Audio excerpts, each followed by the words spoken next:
और आजकल क्या हो रहा है, जैसे कुछ लोग क्या करते हैं, नेक पेन हुआ तो यूट्यूब पे वीडियो देख के और एक्सरसाइज कर लेते हैं। वो भी गलत है। डायरेक्ट यूट्यूब पे सर्च करके या गूगल पे सर्च करके वो चीज़ मत करो।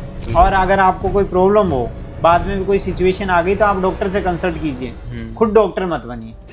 मरीज को डॉक्टर्स को तो दिखाने की जगह उनके मालिश वगैरह ये सब करना, और देवी देवताओं के, भगवानों के, इन सब के डॉग लगवाने जाते हैं। हाँ जी। तो इसमें कितनी सच्चाई है कि इससे फ़र्क पड़ता है?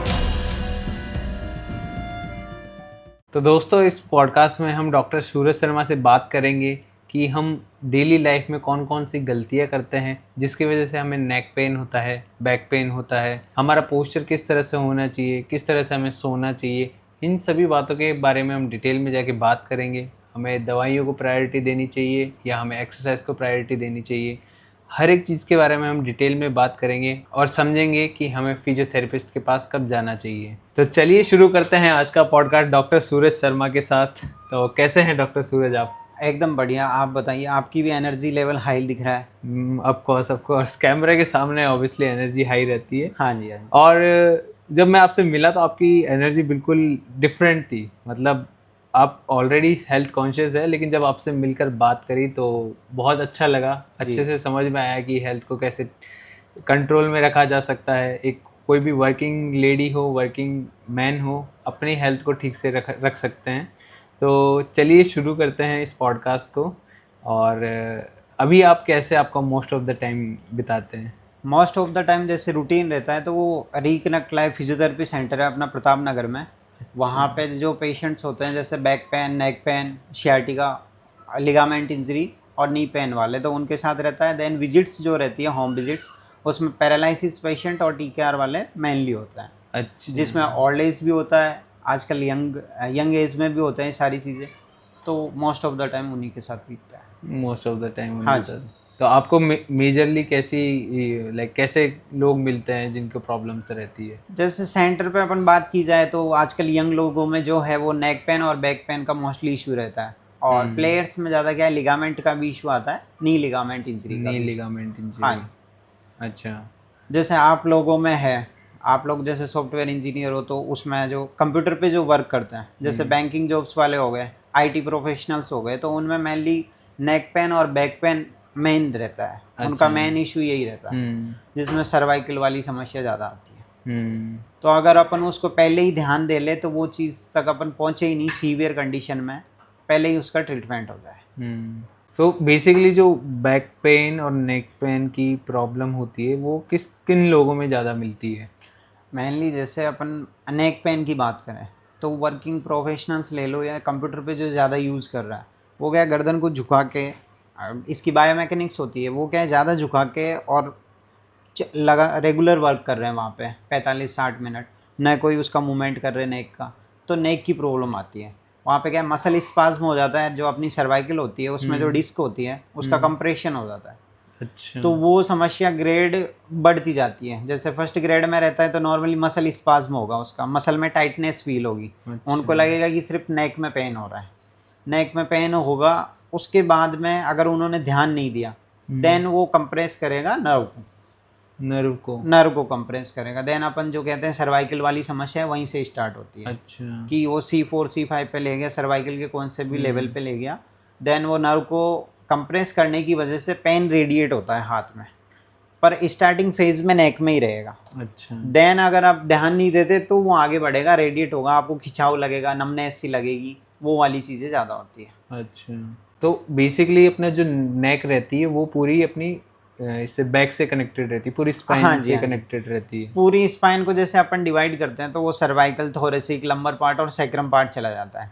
अब जो गर्दन वाली समस्या है, जो नेक पेन वाली है, उसको सर्वाइकल बोलते हैं। वहाँ की जो वर्टिब्रास है, अच्छा। उसमें सर्वाइकल है। सर्वाइकल। देन बैक पेन में लेके जाओगे तो उसमें लंबर बोलते हैं उसको। अच्छा। मतलब मेडिकल टर्म्स में उसको लंबर कहा जाता है, जिसको अपन कहते हैं स्लिप डिस्क हो गया। तो वो L4 L5 वाली समस्याएं रहती है, उसमें भी नर्व कंप्रेशन होती है। अच्छा। वहां से जैसे साइटिक नर्व होती है, अगर उसका कंप्रेशन हो देन वो साइटिका होती है। होती तो स्लिप डिस्क है, पर वो ग्रेड उसका बढ़ जाता है कि फर्स्ट ग्रेड से सेकंड ग्रेड पे पहुंच गया। फिर भी ध्यान नहीं दिया तो थर्ड ग्रेड पे पहुंच गया। तो इसमें जो स्लिप डिस्क रहती है हाँ इसके जी। अलावा भी अलग अलग तरह की बैक पेन होते हैं क्या हाँ लोगों जी, में? बैक पेन होता है। जैसे नॉर्मली मसल स्पाज्म वाला पेन है, मान लो मेरी सिटिंग ज़्यादा हो गई, किसी का वर्क ज़्यादा हो गया और उसका पोस्चर ठीक नहीं रहा, तो मसल में स्पाज्म आएगा। मांसपेशियों वाली दिक्कत उनको होती है मेनली। तो मांसपेशियों वाली दिक्कत के लिए आप नॉर्मली गर्म सिकाव भी कर सकते हो, और अच्छा। देन कोई मेडिसिन से भी ठीक हो सकता है, अच्छा। और फिजियोथेरेपी आप लोगे तो प्रॉपरली ठीक हो गई होगा। और इसके अलावा और कौन सा दर्द होता है बैक पेन में?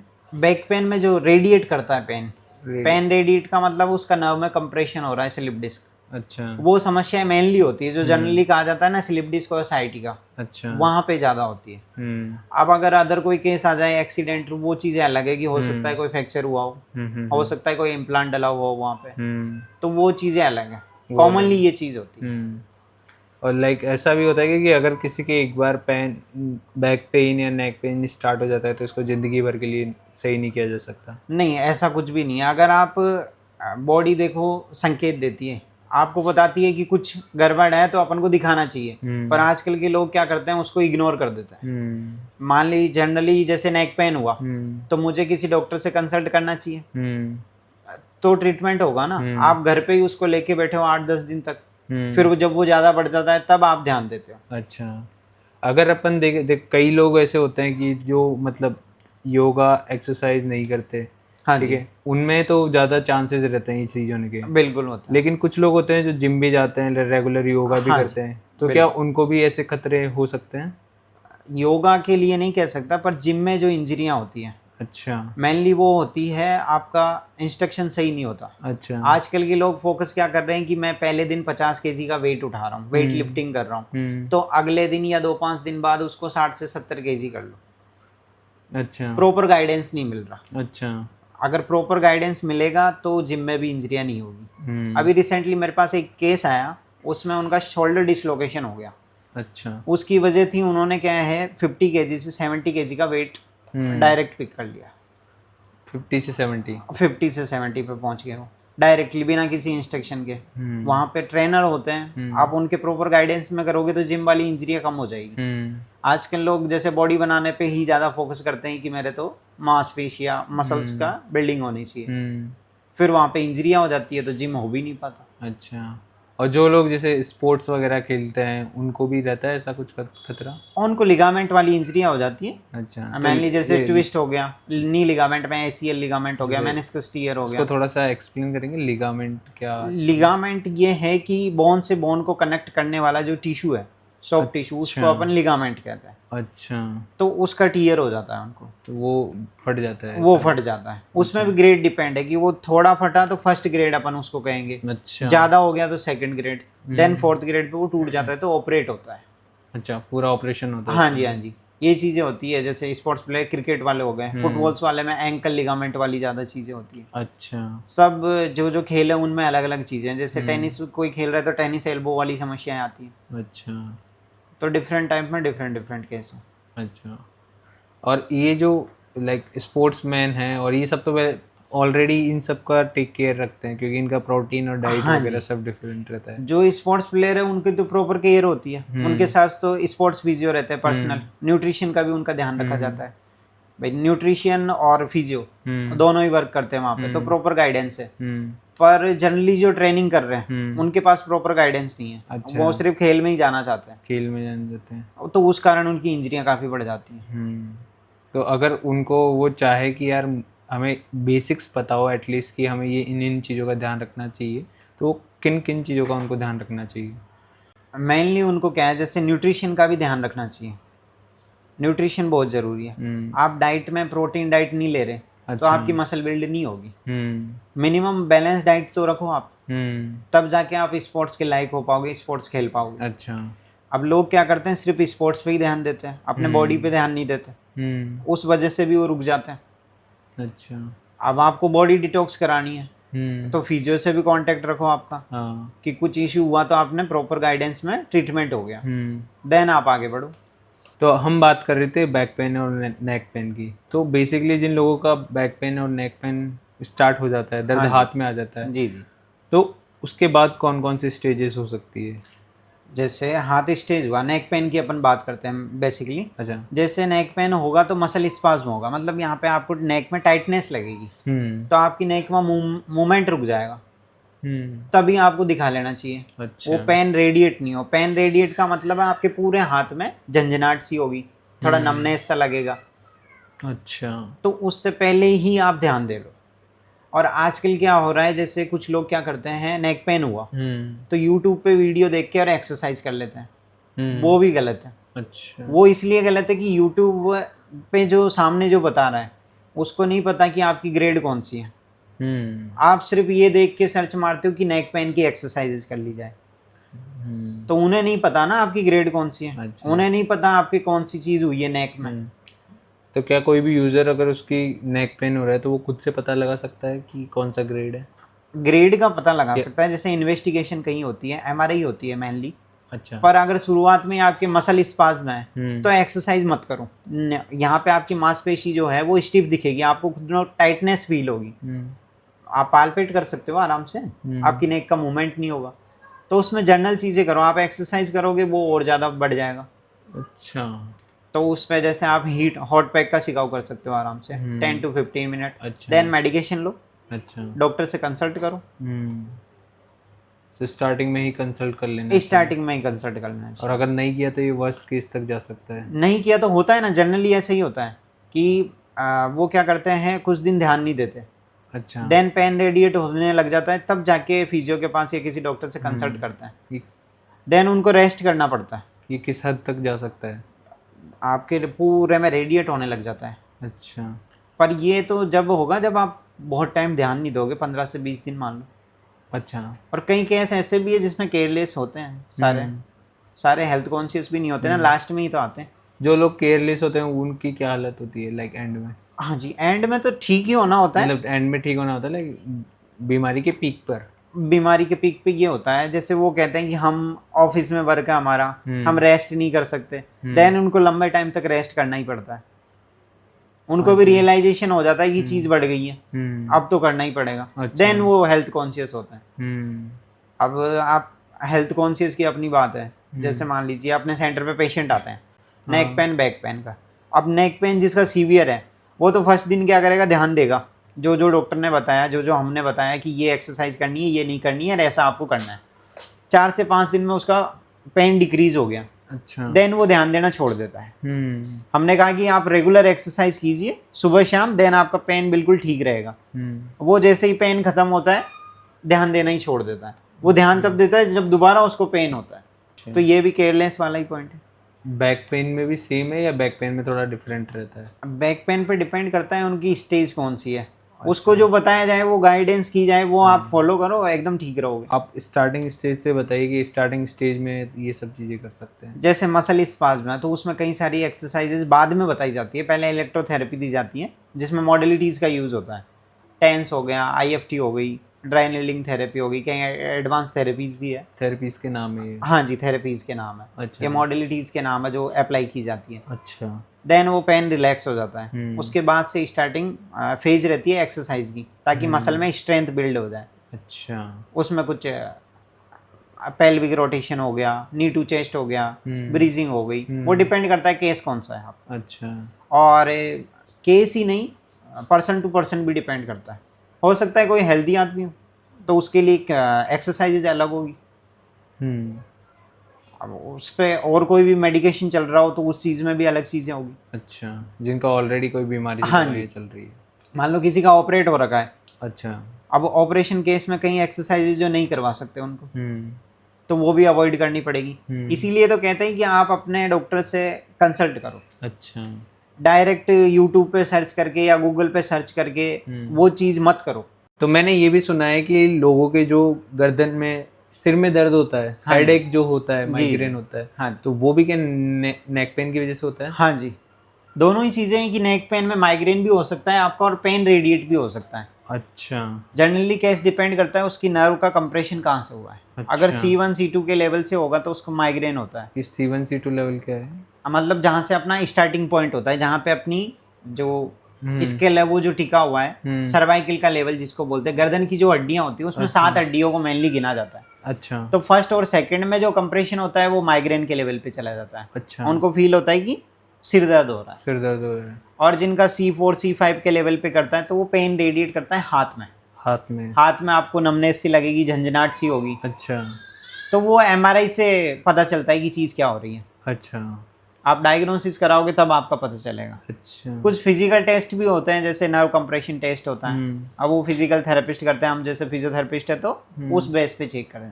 अच्छा। तो दोनों ही चीज़ें होती है, माइग्रेन भी होता है और पेन रेडिएट भी होता है। सो जनरली क्या होता है, आजकल लोग वर्क फ्रॉम होम कर रहे हैं, हाँ जी। सारे दिन फोन स्क्रॉल करते रहते हैं। बिल्कुल सही बात है, तो आजकल फोन उनको किस किस तरह की प्रॉब्लम्स हो सकती है? वो मेनली क्या है, पोस्चर की वजह से होता है। जैसे अच्छा। वर्क फ्रॉम होम हो गया तो लोग क्या है, सोफे पे बैठ के ही लैपटॉप पे काम कर रहे हैं, वर्क कर रहे हैं, तो उनका कोई पोस्चर नहीं है।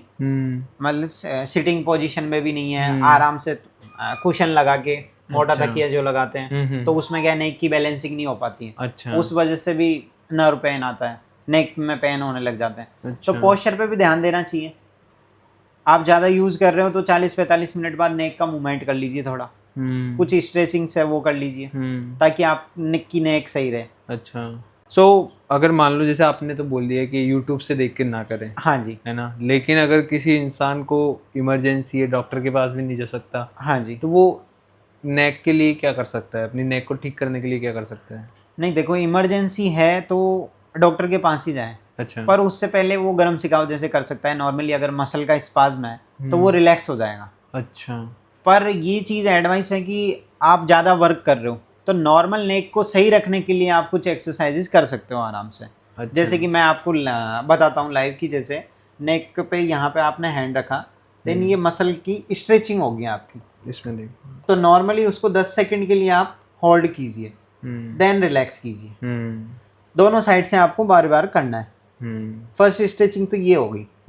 आप कहें उसमें 40 से 45 मिनट बाद वर्क कर गए, उसके बाद में आपकी थकान आ रही है, तो नॉर्मली ये कर सकते हो। अच्छा। पर इसको आप वहाँ अप्लाई नहीं कर सकते जहाँ पे आपका सीवियर पेन है। वो पहले आप कंसल्टेंसी लो, डॉक्टर को दिखाओ। सीवियर पेन मतलब हाथ में या सिर में? हाँ जी, हाँ जी। अच्छा। और नॉर्मल नेक का मूवमेंट करते रहो। आप कंप्यूटर पे वर्क कर रहे हो तो 30 से 40 मिनट बाद दूर देखो और नेक को चारों तरफ घुमा लो। अच्छा। आगे पीछे इसका आप मूवमेंट करो, नेक प्रैक्टिस। हाँ जी। देन वो रिलैक्स रहेगी, तो ऐसा कोई स्पाज्म वाली चीज़ नहीं आएगी। अच्छा। इसमें खाने पीने का कुछ नहीं, पर आपको अपनी पूरी बॉडी के लिए खाने पीने का ध्यान रखिए। अच्छा। जैसे आप क्या बैलेंस डाइट लीजिए। बैलेंस डाइट का मतलब हो गया आप कार्बोहाइड्रेट, प्रोटीन और सबको बैलेंस में रखिए। अच्छा। आजकल क्या हो रहा है, जैसे अपन ऑयली चीज़ें ज़्यादा खा रहे हैं तो वो फैट ज़्यादा हो रहा है। अच्छा। उसकी वजह से ट्राइग्लिसराइड बढ़ रहा है, हार्ट अटैक के केस बढ़ रहे हैं, ब्लड प्रेशर आजकल सबको रहता है, डायबिटीज़ वाली चीज़ें कॉमन हो गई, नॉर्मली TKR होने लग गए, नी रिप्लेसमेंट होने लग गया, लेडीज़ में ज़्यादा होता है। तो ये सब कैल्शियम की उनकी कमी की वजह से ही हो रहा है। अच्छा। जैसे आपने इतनी सारी चीज़ें बताई, तो हाँ इनके जी। बारे में थोड़ा डिटेल में बताएंगे कि क्या क्या चीज़ों के क्या क्या रीज़न होते हैं?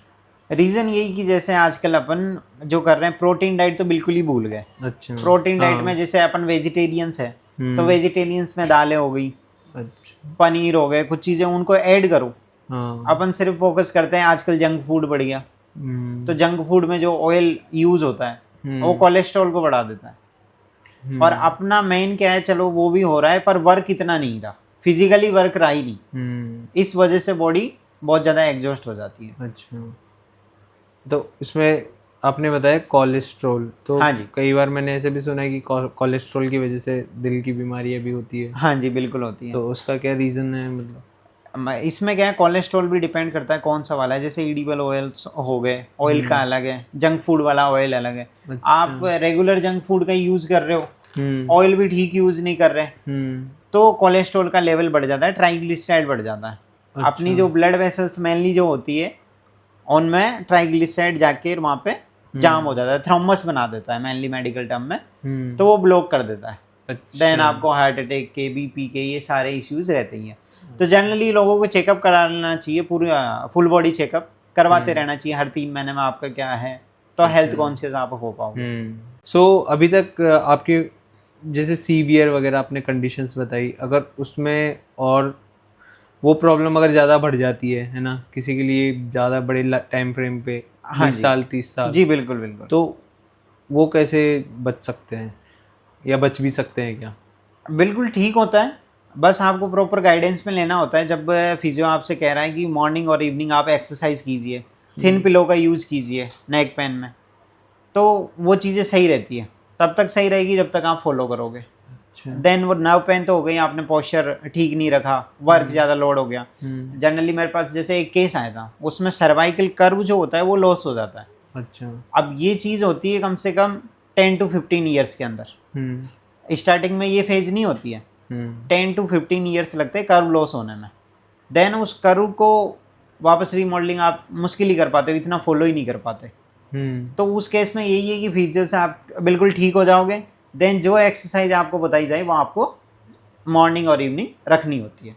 अगर फिर भी कोई इशू आता है तो आप डॉक्टर से कंसल्ट करो। अच्छा, तो ये क्या अपना पिलो और अपना जो बेड होता है उससे भी फर्क पड़ता है अपने बैक हाँ पेन जी, पे? नेक बहुत फ़र्क पड़ता है उसी से। मेनली जैसे किसी की आदत होती है कि वो 2-2 पिलो लगा के सो रहे हैं, हाँ। तो नेक का जो कर्व है वो लॉस होता है, यहाँ से मसल स्ट्रेच हो जाएगी आपकी। हाँ। तो मेनली थिन पिलो यूज करो, आजकल सर्वाइकल पिलो आते हैं वो यूज़ करो। हाँ। देन आप कंफर्टेबल रहोगे। सोना कैसे चाहिए इसमें?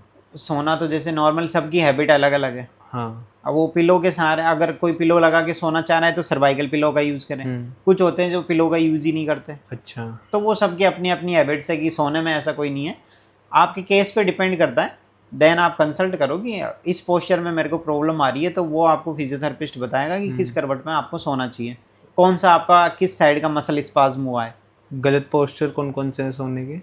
सोने के गलत पोस्चर यही है, आप डबल पिलो लगा के सो रहे हो अच्छा। तो गर्दन आपकी बिल्कुल ऊपर रहेगी, हाँ। तो वो मांसपेशियों में खिंचाव रहेगा, वो सबसे गलत पोस्चर है। और आप जैसे वर्किंग कर रहे हो, वर्क फ्रॉम होम चल रहा है आपका, आप लैपटॉप को लेके बैठे हो बिल्कुल बिना सपोर्ट के और नेक को इधर उधर घुमा रहे हो, लंबे टाइम तक आप उस पोस्चर में रह रहे हो, तो वो भी गलत पोस्चर है। आप फ़ोन देख रहे हो पर फ़ोन भी नीचे झुका के देखते हैं, जबकि आइस के लेवल पे सारी चीज़ें होनी चाहिए वर्क, उसको भी लंबे टाइम तक देख रहे हो तो मांसपेशियों में खिंचाव जरूर आएगा।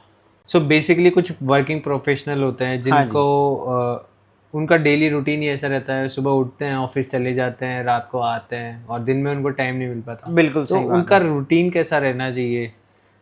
उनका रूटीन ये रहना चाहिए, आप जिम विम नहीं कर पा रहे, योगा नहीं कर पा रहे, कुछ भी नहीं कर पा रहे, 5 से 10 मिनट खुद को दीजिए।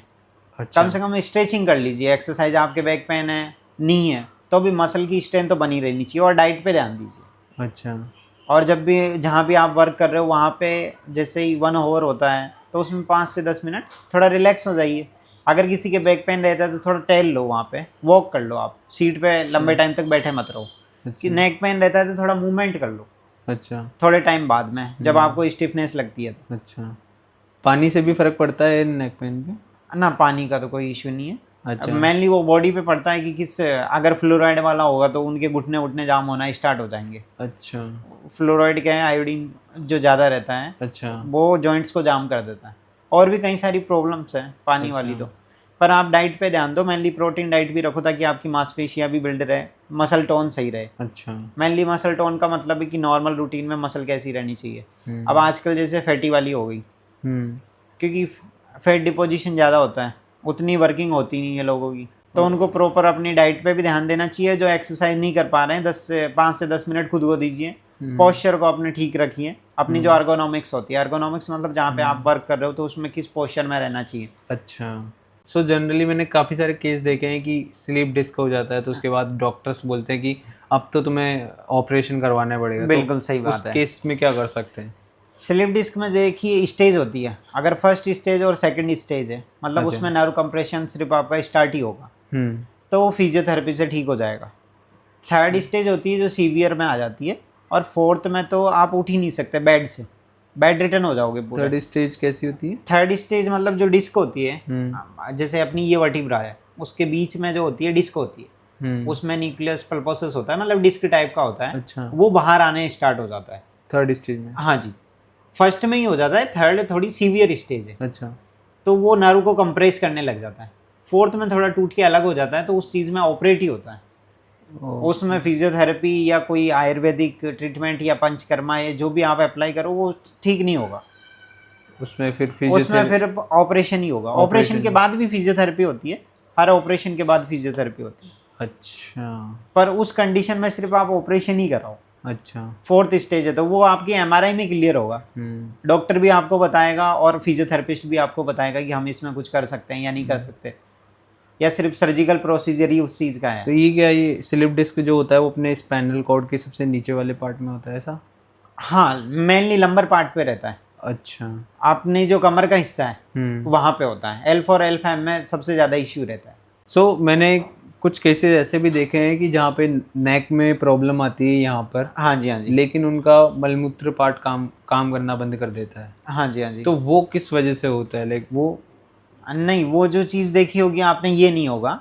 मान लो कोई एक्सीडेंट हो गया हो, किसी का सीवियर एक्सीडेंट हो गया हो, अच्छा। उसमें नेक की बोन्स फ्रैक्चर हो गई हो, अच्छा। और देन उन्होंने नर्व को भी कंप्रेस कर दिया हो, अपनी जो नस होती है, स्पाइनल कॉर्ड इंजरी जो होती है, उसके बाद उनका पार्ट काम करना बंद करेगा, वो पैरालिसिस की कंडीशन हो गई। स्पाइनल कॉर्ड इंजरी मेनली उनको बोला जाता है। और वो नर्व दबने की वजह से हाँ होती जी, है नर्व दबने की वजह से, जैसे सेंसेशन है तो उसके नीचे का पार्ट उसको काम करना बंद कर देगा पूरी बॉडी का। अच्छा। अब उसमें ग्रेड का डिपेंड है कि होगा ठीक या नहीं होगा, वो केस अलग चला जाता है। तो वो नेक वाली प्रॉब्लम हुई फ्रैक्चर की वजह से, हो सकता है उनकी स्पाइनल कॉर्ड इंजरी हुई हो, तो वो पैरालिसिस वाली कंडीशन होगी। पैरालिसिस में बेसिकली क्या है, 2 टाइप्स के पैरालिसिस होते हैं। एक तो स्पाइनल कॉर्ड इंजरी की वजह से पैरालिसिस हो सकता है ब्रेन में कोई थ्रोम्बस बनाओ, उसकी वजह से आपको पैरालिसिस हो सकता है। तो लकवा भी इसी से रिलेटेड है? पैरालिसिस कोई लकवा बोल रहे हैं अपन, अच्छा। जो स्ट्रोक वाली चीज़ है उसी को, वो कई तरह का हो सकता है ब्रेन में क्लॉट की वजह से आपको पैरालिसिस हुआ हो। ब्रेन में क्लॉट की हाँ वजह जी। से? ये कैसे होता है? ये मेनली जैसे लाइफ स्टाइल की वजह से भी हो सकता है, हाई बीपी की वजह से भी हो सकता है। हाई बीपी में ये होगा कि जो वेसल्स है वहाँ की वो फट जाती है। अच्छा। हैमरेज हो जाता है उनका, तो वो हैमरेजिक पैरालिसिस हो गया। किसी में थ्रोमस आ गया तो वहाँ पे अपना जो ब्रेन है उसमें सर्कुलेशन नहीं हो पाया, उसकी वजह से भी पैरालिसिस हो जाता है। अच्छा। जैसे हेमीप्लेजिया के केस होते हैं, कोई पैराप्लेजिया भी होता है। तो अलग अलग चीज़ें डिपेंड करती हैं हुआ क्या है। ये सब टेस्ट से आपके न्यूरोलॉजिस्ट कंसल्टेंसी से उनसे पता चलता है। जनरली क्या होता है जब ये पैरालिसिस का सिचुएशन आती है, हाँ है जी। ना, तो टायर 2 टायर 3 के लोग जो रहते हैं वो मरीज को, डॉक्टर्स को तो दिखाने की जगह उनके मालिश वगैरह ये सब करना, और देवी देवताओं के, भगवानों के, इन सब के बिल्कुल ढोक सही लगवाने बात। जाते हैं। हाँ जी। तो इसमें कितनी सच्चाई है कि इससे फ़र्क पड़ता है? सच्चाई की बात नहीं है। सबसे पहले किसी को भी लखवा है, आप कहीं भी हो तो सबसे पहले न्यूरोलॉजिस्ट को दिखाओ आप। अच्छा। देन वो स्टार्ट करेंगे किस टाइप का पैरालिसिस आया है उनको। न्यूरोलॉजिस्ट होता है दिमाग का डॉक्टर? दिमाग का डॉक्टर, मस्तिष्क का जो डॉक्टर है उनको आप दिखाओ। वो एमआरआई स्कैनिंग से आपका पता चलेगा कि किस टाइप का आपको पैरालिसिस हुआ है। स्टार्टिंग फेज है या सीवियर फेज है, आपको भी दिखेगा। इसमें कुछ साइन होते हैं कि जैसे आपको पैरालिसिस के साइन होता है कि सुबह के टाइम पे ये ज़्यादा होता है, टेम्पररी आपकी जो स्पीच है वो हकलाने लग जाती है, और जो आपका हैंड है वो शेक करने लग जाता है, तो वो पैरालिसिस का साइन है। किसी को आता है किसी को नहीं, तो सबसे पहले आप डॉक्टर को दिखाओ, इन चक्करों में मत पड़ो, न्यूरोलॉजिस्ट को दिखाओ। देन होता तो इसमें एक्सरसाइज है, फिजियोथेरेपी से ही सारे लकवे, दोनों का कॉम्बिनेशन चलता है। मेडिसिन भी चलेगी, देन फिजियोथेरेपी भी आपकी चलेगी, तब जाके पेशेंट आपका ठीक होगा। आप देवी देवताओं के चक्कर में, वो स्पिरिचुअल थिंग हो गई, आपकी पॉजिटिव थिंकिंग हो गई, वो ठीक है, पर वो सब चीज़ें आप बाद में कर सकते हो। फर्स्ट प्राइमरी ट्रीटमेंट उसको डॉक्टर्स वाला ही दो। अच्छा। उसी से वो चीज़ ठीक होगी। सो कई बार क्या होता है, लोगों का लकवा आने के बाद, पैरालिसिस होने के बाद, उनका लाइक जो फेस का स्ट्रक्चर है वो भी चेंज हो जाता है ना? जी हाँ तो जी। वो भी इसी वजह से होता है या उसका कोई और रीज़न है? उसमें यह है पैरालिसिस किस टाइप का हुआ है। फेशियल पाल्सी भी होता है। फेशियल पाल्सी में सिर्फ आपका मुंह टेढ़ा होगा। अच्छा। और जो ब्रेन वाला होगा उसमें हेमीप्लेजिया भी होता है, पैराप्लेजिया भी होता है, क्वाड्रिप्लेजिया भी होता है। हेमीप्लेजिया का मतलब है एक साइड का आपका हाथ और पैर काम करना बंद कर देता है। ये कैसे होता है? ये ब्रेन में क्लॉट की वजह से होता है। अच्छा। हो सकता है किसी भी पार्ट में आपके क्लॉटिंग हो गई हो, उसमें हेमरेजिक भी हो सकता है। ब्लड वेसल में मान लो कोई लिपिड प्रोफाइल आ गया हो, थ्रोम्बस बन गया हो वहाँ पे, अच्छा। या ब्लड वेसल रप्चर हो गई हो, उस वजह से भी। और ये जो मुंह वाली जो आप बात कर रहे थे उसमें फेशियल पाल्सी मेनली होता है। अच्छा। और इजीली इसका तो ट्रीटमेंट हो जाता है। आप नॉर्मल ग्रेड में रहता है तो फिजियोथेरेपी आप करवाइए, ठीक हो जाओगे। आप डॉक्टर को दिखाइए, डॉक्टर भी एडवाइस करते हैं कि फिजियोथेरेपी मस्ट है। अच्छा। देन वो करवाइए, आप ठीक हो जाओगे। उसमें कुछ एक्सरसाइजेज है, कुछ इलेक्ट्रोथेरेपी यूज़ की जाती है, मसल स्टिमुलेटर यूज़ किया जाता है, तो ठीक हो जाते हैं। अपने सेंटर पे कई तरह के पेशेंट आते हैं, जैसे मसल पाल्सी, बेल्स पाल्सी या फेशियल पाल्सी जिसको अपन बात कर रहे हैं, वो भी कहीं आए हैं। तो इसके लिए आप दवाइयाँ देते हैं या फिर आप प्रैक्टिसेस करवाते हैं? दवाई आपको देगा न्यूरोलॉजिस्ट, हम लोग सिर्फ एक्सरसाइज पे वर्क करेंगे मेनली, अच्छा। और इलेक्ट्रोथेरेपी पे, जिससे कि आपकी मांसपेशी ठीक हो जाए। उसमें मसल स्टिमुलेटर एक टेक्निक, उसका नाम है, इक्विपमेंट का नाम है, वो लगाई जाती है, और फेशियल की एक्सरसाइजेज करवाई जाती है। अच्छा। तो आपका फेस ठीक हो जाता है। सो एज ए फिजियोथेरेपिस्ट आप दवाई में ज़्यादा बिलीव करते हैं या प्रैक्टिस में ज़्यादा बिलीव करते हैं? देखो, मैं अपना फिजियोथेरेपी का है तो हमारा इलेक्ट्रोथेरेपी और एक्सरसाइज थेरेपी का कॉम्बिनेशन रहता है। आप कोई भी कंडीशन ले लो, न्यूरो की बिना फिजियो वो ठीक नहीं हो सकती 101%। अच्छा। ऑर्थोपेडिक में भी कोई भी केस हो, उसके बाद में फिजियोथेरेपी मस्ट है ही। कोई सा भी केस हो, फिजियोथेरेपी हर चीज़ में मस्ट है। आजकल तो लोगों की अवेयरनेस बढ़ गई है, पर आजकल जो गांव वाले लोगों में, वहाँ पे अवेयरनेस कम है, तो वो लोग दवाइयों के चक्करों में ही रह जाते हैं, प्रॉपर उनको ट्रीटमेंट नहीं मिल पाता। अच्छा, वो एक्सरसाइज वगैरह इन सबको इग्नोर करते नहीं, हैं? उनका कोई जानते ही नहीं है वो लोग, बहुत कम है जो। आजकल अवेयरनेस बढ़ी है, पर अभी भी कई जगह है जहाँ पे ये चीज़ें नहीं होती, सिर्फ वो दवाइयों पे ही चल रहे हैं। सो कुछ रेडिएशंस वगैरह से भी फ़र्क पड़ता है हमारी बॉडी पे? रेडिएशंस का भी फ़र्क पड़ता है, किस तरह से? सेल्स को डैमेज करती है। बार बार आप कुछ MRI कराओगे, कुछ एक्सरे कराओगे, तो उसका भी फ़र्क पड़ता है। अच्छा, तो वो वही हमारी स्पेन और नेक पेन पे भी प्रॉब्लम आएगी? प्रॉब्लम पूरी बॉडी में है, उसके उससे उसकी वजह से रिलेटेड पूरी बॉडी में पूरी problem बॉडी में आएगी। रहता है वो तो चीज़। अच्छा। वो चीज़ ही अलग हो गई। वो आप different डेली है। रूटीन में क्या है, नॉर्मल बैलेंस डाइट लो, मॉर्निंग वॉक करो, जितना आपसे हो पा रहा है। अच्छा। हो सकता है आपसे 10 मिनट ही हो पाए एक्सरसाइज, तो आप 10 मिनट ही करो तो सही, स्टार्ट तो करो उस फेज को। कुछ ऐप्स वगैरह में मैंने देखा था कि 10,000 कदम डेली चलने चाहिए, हाँ जी। तो क्या सच में ऐसा करना चाहिए या इससे कम या ज़्यादा? देखो, डिपेंड करता है आपकी सिचुएशन क्या है। मान लीजिए मेरा बॉडी वेट अलग है, मुझे अलग चीज़ मेंटेन करनी है, आपका अलग है, तो केस टू केस डिपेंड करता है। कोई फैटी आदमी इतना नहीं चल पाए, कोई इंजरी हो जाए, तो उसको गाइडेंस में करना चाहिए। कहने का मतलब ये है, किसी डॉक्टर के गाइडेंस में, या ट्रेनर हो आपका, अच्छा। आप गाइडेंस लीजिए उस चीज़, जिस चीज़ की आपको नॉलेज नहीं हो तो आप कंसल्टेंसी कर लो किसी से। अच्छा। मेरे साथ पर्सनली क्या प्रॉब्लम है कि मैं जब मेडिटेशन करता हूँ तो हाँ मैं कम से कम 20 मिनट तक बैठा रहता हूँ, जी, लेग जी। क्रॉस करके। हाँ जी, हाँ जी। और जब मैं खड़ा होता हूँ तो मेरा पाँव सो जाता है, ठीक है। हाँ जी। और जब मैं चलता हूँ तो झंझनाहट करता है। बिल्कुल कुछ समय बाद वो मतलब मेरा वेट उठाता भी नहीं है, ठीक मेरे हो को थोड़ा जाता है सा बाद में। हाँ, बाद में ठीक हो जाता है। हाँ जी, हाँ जी। तो ये किस वजह से होता है? ये इस वजह से होता है कि आप 20 मिनट रेगुलर उसी पोजीशन में रहे, अच्छा। तो वहाँ पे ब्लड सप्लाई नहीं हो पाती, तो नर्व में सेंसेशन कम हो जाते हैं, ब्लड सप्लाई रुक जाती है बॉडी की। जैसे आप मोड़ के किसी जॉइंट को बैठे रहोगे रेगुलरली, तो वो क्रैम्प से, जिसको अपन बोलते हैं झंझनाहट सी जो होती है, तो वो नॉर्मल चीज़ है। अच्छा। उसमें कोई इशू वाली बात नहीं है। आपका पोस्चर लंबे टाइम तक ऐसा रहा तो वहाँ पे ब्लड सर्कुलेशन प्रॉपर नहीं हो पाया, अच्छा। तो वो नर्व में सेंसेशन कम हो जाते हैं। और ये चीज़ मेरे साथ डेली हो रही है, तो ये चीज़ गलत है या सही है? कोई इशू नहीं है, आप उस पर ध्यान दो ना। डेली हो रही है, थोड़ा टाइम कम कर लो और स्ट्रेचिंग कर लो। उस लेग की आप स्ट्रेचिंग कर लोगे, कुछ मूवमेंट करोगे, देन वो ठीक रहेगा। लेकिन कुछ विटामिन की कमी से भी ये चीज़ें होती है, क्रैम्प्स आते रहते हैं, तो वो आप प्रॉपर चेकअप करवा के रखिए। जैसे विटामिन B12 हो गया, कैल्शियम की कमी से भी हो जाता है। अच्छा। अगर रेगुलर आ रहे हैं तो थोड़ा ध्यान देने की बात है। अगर उस समय में नहीं आ रहे, कुछ समय बाद आ रहे हैं, तो नॉर्मल चीज़ है। मेरे साथ भी हो जाती है ये वाली चीज़, ऐसे कोई बड़ी बात नहीं है, सबके साथ ही हो रही है। और लेकिन इसका अपोजिट, जो लोग जिम करते हैं, हाँ अब जी, वो लोग तो पूरा एक्टिव रहते हैं, हाँ जी, उनके भी क्रैम्प्स आते हैं? हो सकता है उस टाइम उनका पोस्चर गलत हो। अच्छा। पोस्चर गलत की वजह से भी नर्व में खिंचाव आ जाता है। अच्छा। नॉर्मली अपन समझते हैं मसल स्पान, मांसपेशियों का भी खिंचाव होता है, नस का भी खिंचाव होता है, जिसमें कहते हैं ना अपन नस खिंच गई, अच्छा। तो वो गलत पोस्चर की वजह से हो सकता है।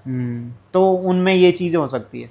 गर्ल्स में क्या होता है, पीरियड्स के टाइम पे भी क्रैम्प्स आते हैं? हाँ जी। तो वो चीज़, उसमें तो कोई पोस्चर गलत नहीं है, वो क्या नहीं, होता है? वो पोस्चर गलत नहीं है, विटामिन की कमी से वो उनका जो ओवेरियन सिस्टम होता है, अच्छा। तो उसमें नॉर्मल चीज़ है ये डिफरेंट टॉपिक हो हाँ गया जी। पूरा, मतलब ये उनके नॉर्मल है। नॉर्मल है, उनको पता रहता है कि जब भी मेरा पीरियड टाइम रहेगा तो क्रैम्प्स आते ही अच्छा, आते हैं, ये मेनली होगा पेन ये। रहता ही है उनको। हाँ, तो हम बात कर रहे थे कि लाइक 10,000 कदम चलने की। हाँ जी। तो वो डिपेंड करता है कि किस इंसान का कितना होना चाहिए। जी बिल्कुल बिल्कुल। तो अभी इसमें मेरा क्वेश्चन ये है कि कुछ लोग जैसे थोड़ा सा चलते हैं और उनके घुटनों में दर्द होने लग जाता है। हाँ जी, हाँ जी। है ना, तो वो घुटनों में दर्द क्यों होता है, क्या रीज़न रहता है जनरली? अब जैसे इसमें आप बात करें घुटनों में दर्द, तो वो किस एज पे रहता है पर्टिकुलरली, जैसे यंग एज है तो केस अलग होगा। हाँ, जैसे वृद्ध लोगों की ज़्यादा रहता है। वृद्ध लोगों की ज़्यादा रहता है। तो जैसे आपने पूछा कि वृद्ध लोगों में ज़्यादा होता है, तो ये वाली समस्या क्या है, महिलाओं में ज़्यादा होने लगी। मेनोपॉज के बाद में उनके कैल्शियम की कमी हो जाती है, तो जो जॉइंट का स्पेस होता है बीच में, जिसको अपन आम भाषा में कहते हैं कि गद्दी है, वहाँ पे स्पेस कम होने लग जाता है और बोन टच होने लग जाती है। मेडिकल में इसको ऑस्टियोआर्थराइटिस बोलते हैं। अच्छा। वो स्टेज पे डिपेंड करता है कि आपका फर्स्ट ग्रेड में, सेकंड में, थर्ड में, कौन सी ग्रेड में। आजकल ज़्यादा जो ऑपरेशन होते हैं वो थर्ड और फोर्थ ग्रेड में होना स्टार्ट हो जाता है, क्योंकि उनका जॉइंट का जो स्पेस है वो पूरा ख़त्म हो चुका होता है। वहाँ का जो साइनोवियल फ्लूइड होता है, जो कि अपने वेट को एब्जॉर्व कर रहा है, वो ठीक हो जाता है, देन बोन से बोन टच होने लग जाती है। तो आजकल जो नी रिप्लेसमेंट के जो केसेस है वो महिलाओं में इसीलिए ज़्यादा हो रहे हैं। अच्छा। जेंट्स में भी हो रहे हैं पर उसका रेशियो कम है, लेडीज़ में ज़्यादा हो रहा है। ये वाली चीज़ है। उसके बाद में आप ध्यान रखो कि किस तरह का इम्प्लांट डल रहा है आपके, आप किस एज में हो, कब आपको ऑपरेशन करवाना चाहिए। जैसे जनरली क्या होता है 55 की एज के बाद या 60 के बीच में आपको ऑपरेट करवाना चाहिए, उससे पहले आपको ऑपरेट नहीं करवाना चाहिए। एक्सरसाइज से, फिजियोथेरेपी से, उससे आप काम चलाइए। 55 एज आपको मैं इसलिए बता रहा हूँ कि वो जो इम्प्लांट डलता है, जो हाईएस्ट क्वालिटी का जो होता है, टाइटेनियम का जो डलता है, उसकी जो एज बताई जाती है वो 20 से 25 साल बताई जाती है। अच्छा। तो आप एज्यूम कीजिए अगर किसी ने 35 पे ही करवा लिया ऑपरेट, तो वो चीज़ गलत हो गई ना उसके लिए। 20 to 25 कहाँ पहुँच पाया फिर बाद। फिर आप कंसल्ट कीजिए, ऑर्थोपेडिक डॉक्टर से कंसल्ट कीजिए। आजकल आर्थोप्लास्टी भी होती है, पार्शियल नी रिप्लेसमेंट भी होता है, उसमें ऑप्शन होता है बाद में भी कि उसमें टोटल नी रिप्लेसमेंट भी हो जाए। तो आप अच्छे से डॉक्टर से, ऑर्थोपेडिक डॉक्टर से कंसल्ट करके देन ही आप ऑपरेट वाली कंडीशन पे पहुंचिए। अगर एक किसी ने कह दिया उसी पे आपने बिलीव कर लिया और देन ऑपरेशन करवा लिया, बाद में आपको कोई प्रॉब्लम हुई, तो इससे अच्छा है आप एक दो डॉक्टरों से अच्छे जेन्युइन कंसल्ट करके फिर देन ही ऑपरेशन करवाइए, या जो एक्सरसाइज बताई जाए वो प्रॉपर आपको करनी है। तो चलिए इस पूरे पॉडकास्ट को हम समराइज करते हैं। हाँ जी। और ऑडियंस को बताते हैं कि उन्हें अपनी बॉडी में अपनी नेक और अपने बैक का ध्यान रखने के लिए किन किन चीज़ों का ध्यान रखना चाहिए। और मेनली यंग एज के लिए यही है कि जैसे आप मोबाइल फ़ोन का यूज़ कर रहे हो, लैपटॉप्स का यूज़ कर रहे हो, आप वर्किंग प्रोफेशनल्स हो, तो उसमें आप अपनी बॉडी के मूवमेंट्स करते रहिए थोड़े थोड़े टाइम में। रेगुलर उस चीज़ को मत कीजिए। और डाइट का अपना ध्यान रखिए। अपनी दैनिक जो दिनचर्या है उसमें आप थोड़ा रनिंग को ऐड कर लो, थोड़ा योगा को ऐड कर लो, जो आपको पसंद हो सकता है आपको मेडिटेशन पसंद हो, मेडिटेशन कीजिए, थोड़ा वॉक तो कीजिए ना, और डाइट अपनी प्रॉपर लीजिए। ओके। और अगर आपको कोई प्रॉब्लम हो, बाद में भी कोई सिचुएशन आ गई, तो आप डॉक्टर से कंसल्ट कीजिए, खुद डॉक्टर मत बनिए। आप खुद डॉक्टर बनने के चक्कर में क्या है फिर ज़्यादा सीवियर बीमारी पे पहुंच जाते हो, और ये चीज़ बाद में आपको भी फील होती है कि ये ऐसा नहीं होता तो ये वाली चीज़ मेरे साथ शायद नहीं होती। सो गाइस, ये था हमारा पॉडकास्ट डॉक्टर सूरज शर्मा के साथ। अगर आपको पॉडकास्ट अच्छा लगा हो तो कमेंट करके जरूर से बताएं, और आप कमेंट करके भी बताएं कि नेक्स्ट टाइम आप डॉक्टर सूरज शर्मा से कौन से टॉपिक के बारे में सुनना चाहते हैं। अगर आप डॉक्टर सूरज शर्मा से कांटेक्ट करना चाहते हैं तो लिंक डिस्क्रिप्शन में है, आप जाइए, उन्हें फॉलो कीजिए, उन्हें कॉन्टेक्ट कीजिए, और आपकी जो भी क्वेश्चन है फिजियोथेरेपिस्ट के लेके उन्हें जाकर जरूर से पूछिए। Thank you so much for watching this complete podcast.